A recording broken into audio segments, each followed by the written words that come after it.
Hello everyone, welcome to our homemade channel. ఇవాళ special recipe పెరుగు వడ. ఇందులో నేను మీకు ఇవాళ 2 వెరైటీస్ చేసి చూపిస్తాను. ఒకటి సాల్ట్, మరొకటి స్వీట్. ఈ రెసిపీ చాలా సాఫ్ట్గా ఉంటుంది కాబట్టి దీన్ని ఇష్టపడని వాళ్ళే ఉండరు. పర్ఫెక్ట్ సూపర్ పెరుగు వడలు రావాలంటే ఈ రెసిపీని ఫాలో అవ్వండి. మరి దీన్ని ఎలా తయారు చేయాలో చూసేద్దామా? ముందుగా 1/2 kg మినపప్పుని వాటర్లో నానపెట్టుకోవాలి. 4 గంటలు నానపెట్టుకుని మిక్సీ జార్లో వేసి మెత్తగా పేస్ట్ చేసుకొని పెట్టుకోవాలి. ఈ పిండిలో సాల్ట్ కలుపుకొని పెట్టుకోవాలి. నేను ఆల్రెడీ సాల్ట్ కలిపిన పిండిని పెట్టుకున్నాను. ఇప్పుడు మనం ఒక ప్యాన్ తీసుకొని అందులో ఆయిల్ వేసి హీట్ చేసుకోవాలి. నూనె మరిగిన తర్వాత అందులో ఆవాలు, జీలకర్ర, కరివేపాకు, అల్లం, పచ్చిమిర్చి అలాగే ఎండుమిర్చి వేసి బాగా వేయించాలి. ఇది బాగా వేగిన తర్వాత మనం ఈ తాలింపుని తీసుకొని ఒక గిన్నెలో పక్కన పెట్టుకోవాలి.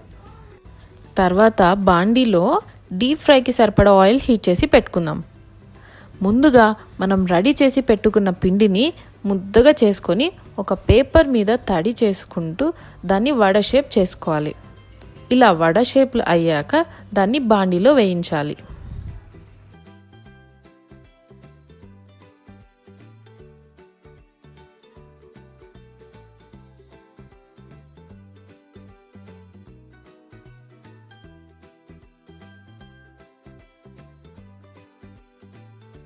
ఇవి బాగా వేగిన తర్వాత మనం దీన్ని పక్కకు తీసి పెట్టుకోవాలి.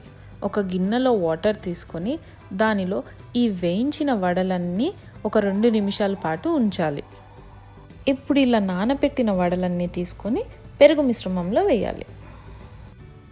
తర్వాత ఒక 2 బౌల్స్ తీసుకొని సాల్ట్ కలిపి పెట్టుకున్న కర్డ్ వేసుకోవాలి.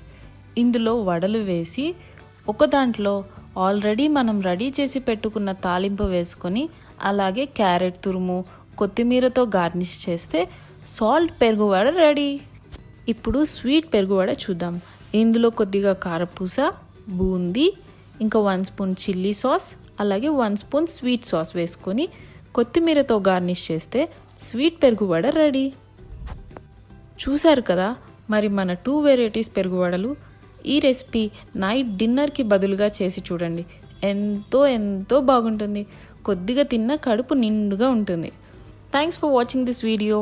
Please do like, share and subscribe for more interesting recipes.